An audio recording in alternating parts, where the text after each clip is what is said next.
오늘 우리에게 주시는 하나님의 말씀은 신약성경 로마서 12장 14절로부터 21절 말씀입니다. 이 기록된 계시의 말씀을 봉독할 때 살아계신 하나님의 음성을 들으실 수 있기를 바랍니다. 하나님의 말씀입니다. 너희를 박해하는 자를 축복하라. 축복하고 저주하지 말라. 즐거워하는 자들과 함께 즐거워하고 우는 자들과 함께 울라.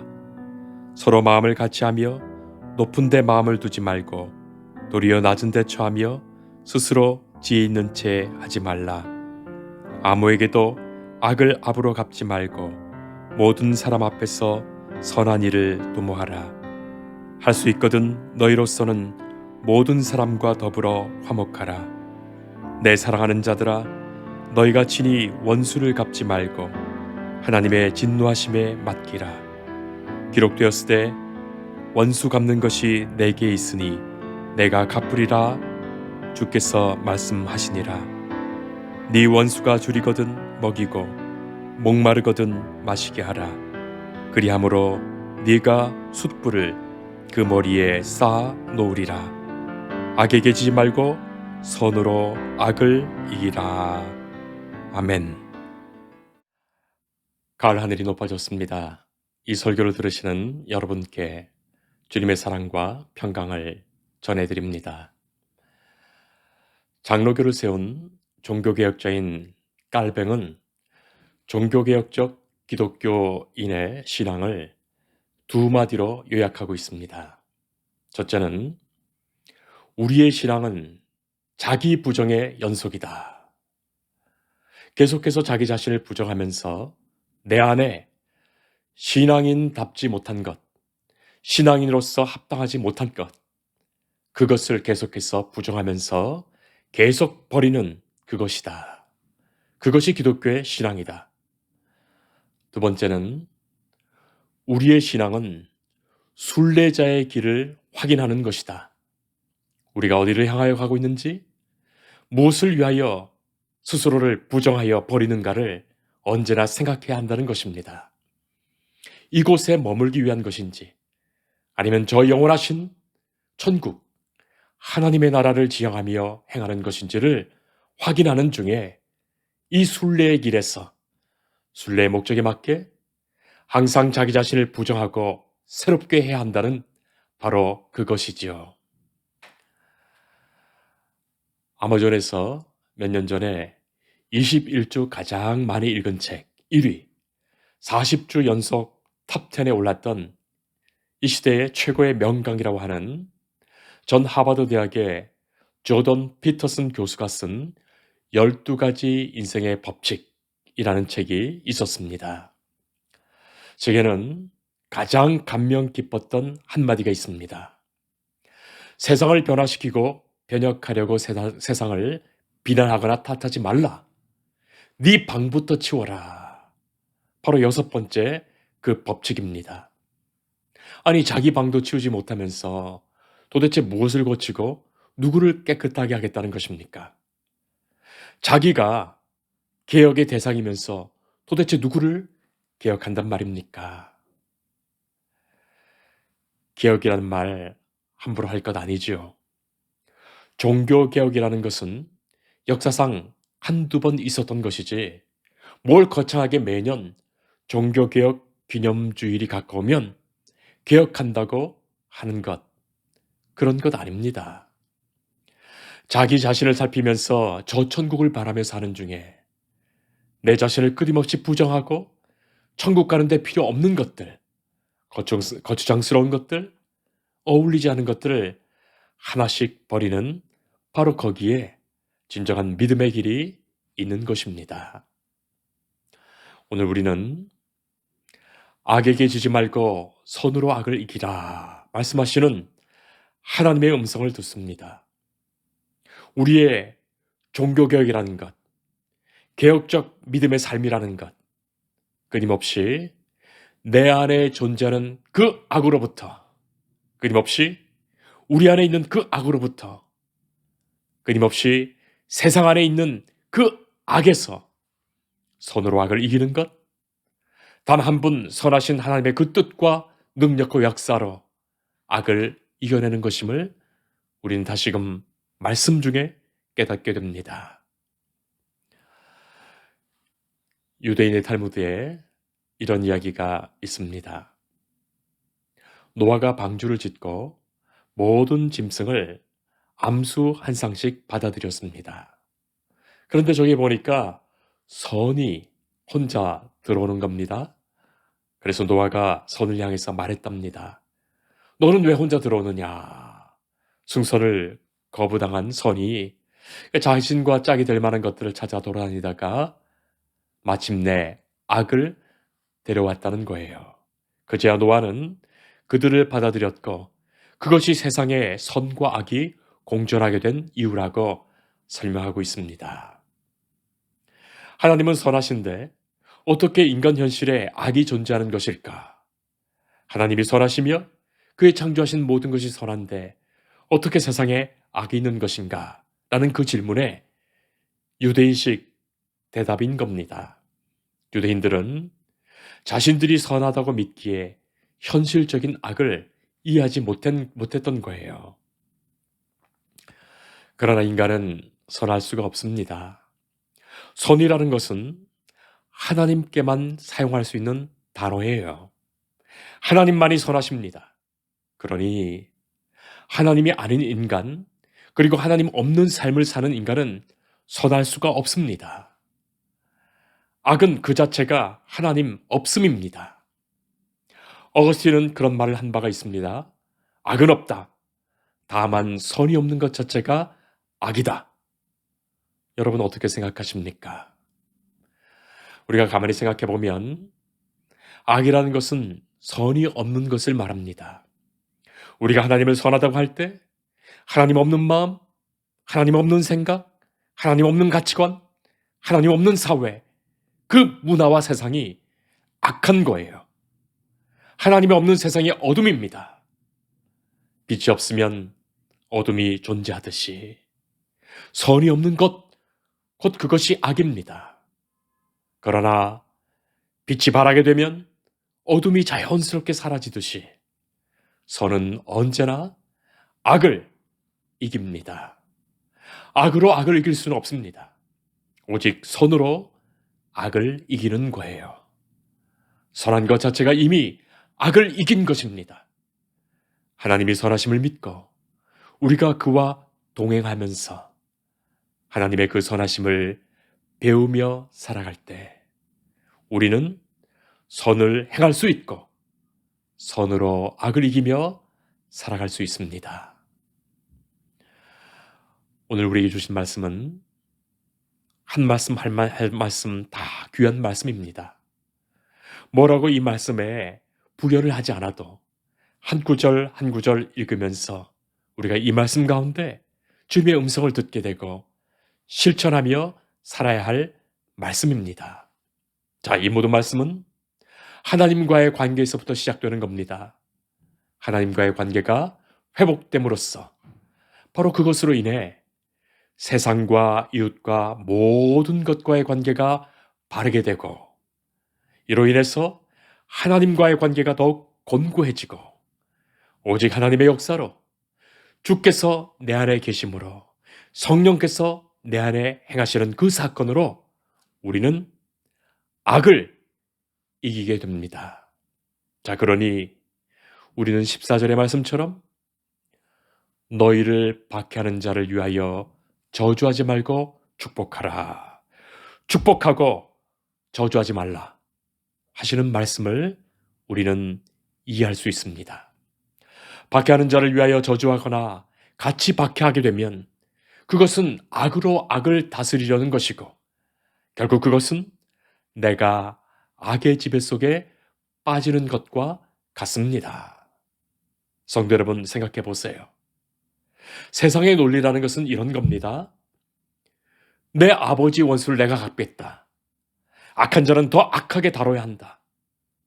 우리 편이 아닌 자들은 타도해야 한다. 이런 모든 생각이 세상 사람들의 윤리요 가치입니다. 하나님을 모르는 사람들의 논리가 그것이고 하나님 없는 사람들의 싸움이 바로 그것입니다.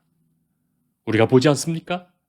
지금의 정치판이나 세상에서나 직장에서나 어쩌면 교회 안에서도 악한 자들을 더 악한 마음으로 대하고 그들을 타도하려는 것이 인간적 생각입니다.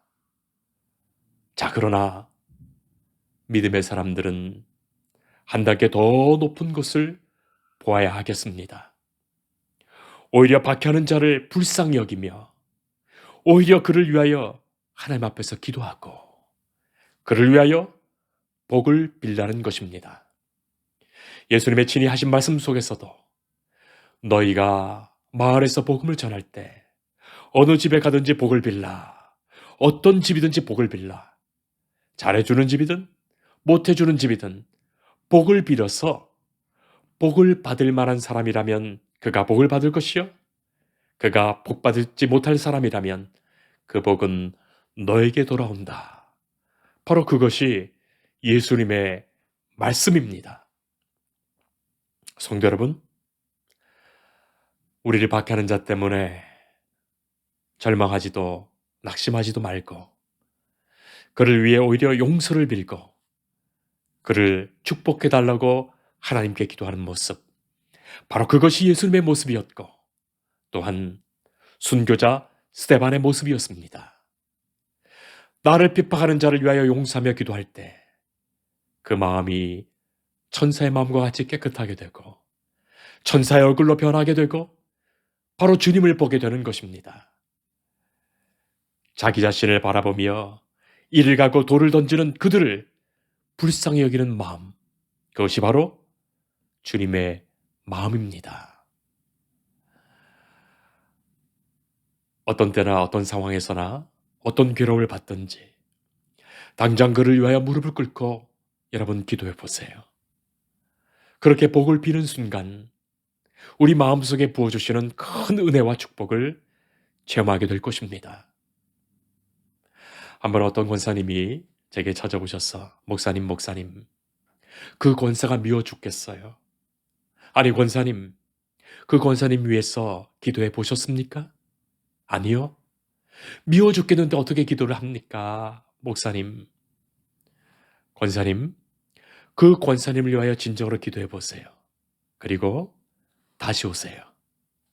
자, 그 말씀 드린 후에 며칠 지나고 보니까 그 권사님이 그분을 위하여 기도하였고 두 분 권사님이 제일 친한 권사님 되셨습니다. 15절, 즐거워하는 자와 함께 즐거워하고 우는 자들과 함께 울라. 자, 여기에 각주를 달아볼까요? 네가 혹시 즐겁지 않더라도 즐거워하라. 다른 사람의 즐거움에 같이 즐거워하면 그의 즐거움이 너에게 다가온다. 우는 자와 같이 울라. 내가 기쁘고 즐거워도 그가 슬퍼하기 때문에 함께 울어주면 그의 고통이 반절이 된다. 성도 여러분, 성도는 자기중심적 인간이 아닙니다. 내 기분대로 사는 사람 아닙니다.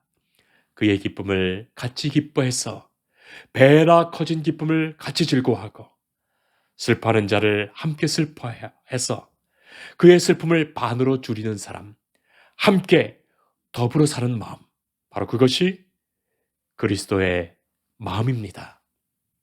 오늘 16절은 말합니다. 서로 마음을 같이 하라. 같아서 같으면 좋겠지만 다르다 할지라도 어떻게 하면 같은 마음이 될 수 있을까? 화목할 수 있을까?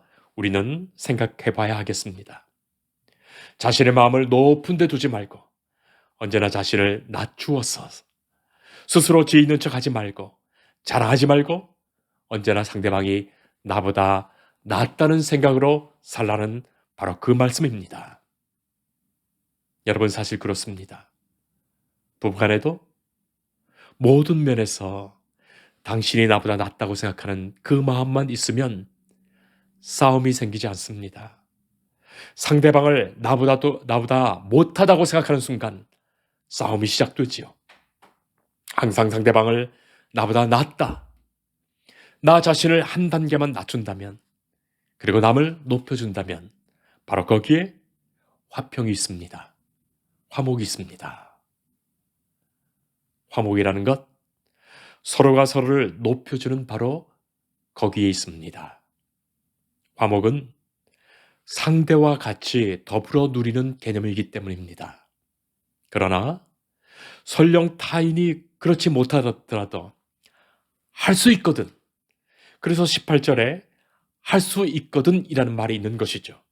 할 수 있거든 너희로서는 모든 사람과 더불어 화목하라.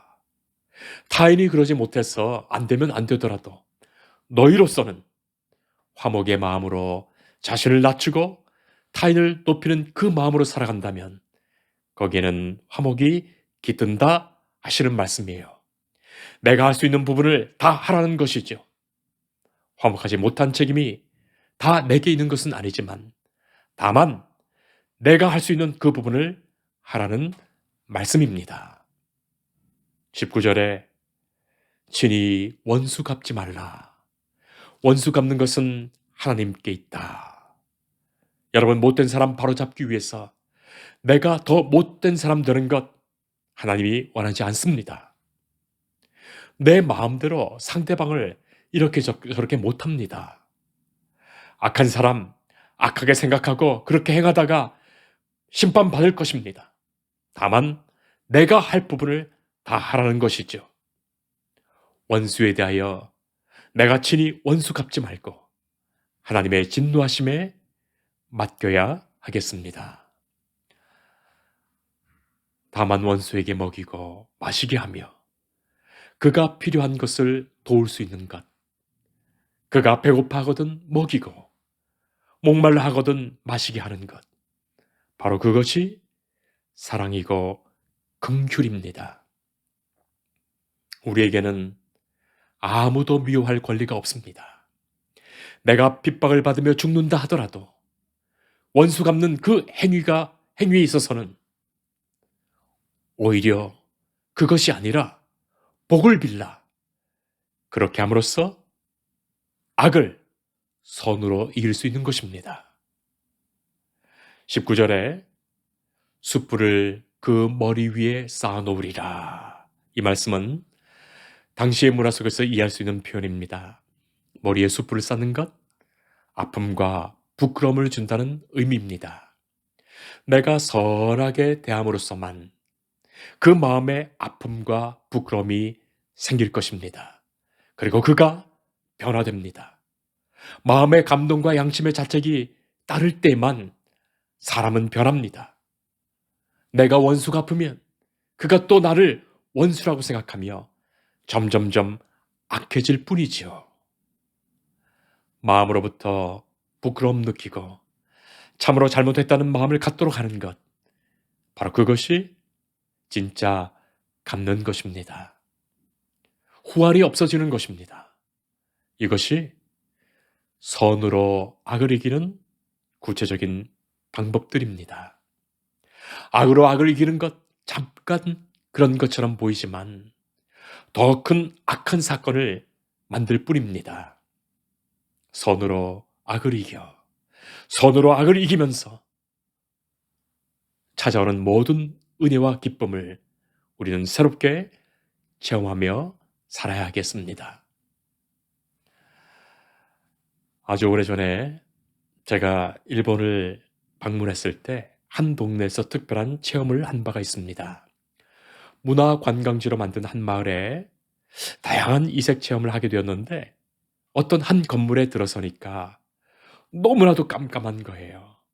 조명이 하나도 없습니다. 빛 한 줄기가 들어오지 않습니다. 그 깜깜한 암흑 속으로 줄 하나 잡고 조용히 걸어 들어갔고 아무도 아무런 소리도 없는 바로 그런 곳에 조심조심 들어갔는데 자, 그 깜깜하고 어두운 곳에 잠시 머물게 되었습니다. 그런데 시간이 지나면서 이상하게도 앞에 무대가 서서히 밝아지는 거예요. 불을 켠 것입니까? 아니었습니다. 그 어두운 곳에 눈이 적응하고 나니까 처음에는 보이지 않았던 그것이 조금씩 조금씩 어둠 속에 보이기 시작하는 거예요. 성도 여러분, 우리가 세상 살면서 어떤 경우에 하나님의 음성도 들리지 않고 하나님의 뜻이 보이지 않고 하나님의 말씀이 조금 더 느껴지지 않습니다. 그러나 세상을 향한 우리의 눈을 감고 하나님을 향한 우리의 눈을 떠 하나님을 갈망하며 하나님을 기다리면 조금씩 그 침묵과 어둠 속에서 처음부터 계셨던 그 하나님이 보일 것입니다. 하나님은 처음부터 계셨습니다. 하나님이 우리와 함께 계셨고 우리에게 속삭이고 계셨고 우리를 지켜주셨고 우리와 함께 하셨습니다. 우리가 온통 휘황찬란한 세상에서 정신없이 살다 보니까 하나님이 미처 보이지 않았던 거예요. 성도 여러분, 하나님을 바라보십시오. 오직 하나님의 그 방법이어야 합니다. 하나님께서 내 안에서 이루어 가시는 그 뜻과 그 방법으로 저 하나님 나라를 바라보며 우리의 날마다의 삶에서 내 자신을 부정하고 나를 버리며 하나님 나라를 향하여 걷는 이 순례의 길에서 거추장스럽고 어울리지 않고 합당한 것이 아니라면 다 버리고 하나님 나라를 바라며 나아가는 우리 될 수 있기를 바랍니다. 선하신 하나님께서 이 모든 세상의 악을 이기게 하십니다. 기도하겠습니다. 거룩하신 하나님, 내 안에 있는 악을 봅니다. 더 악한 마음으로 원수 갚고자 하는 마음이 있습니다. 주님, 불쌍히 여겨 주옵소서. 주께서 악한 나를 사랑으로 대하시며 긍휼로 용서하셨는데 주께 사랑받은 내가, 주께 긍휼 입은 내가 주의 그 사랑과 긍휼로 살게 하옵소서. 하나님의 선하심 안에 우리가 있기에 모든 것을 주께 맡기며 내 안의 악을 제거하고 주를 소망하며 바라보는 중에 이 땅의 주의 화평과 은혜를 세워가게 하옵소서. 우리를 정결하게 하시고 주께서 주시는 참된 승리를 얻게 하옵소서. 예수님 이름으로 기도합니다. 아멘. 주님을 늘 믿으며 그 손을 의지하고 내 몸과 마음을 바쳐서 끝까지 충성하리.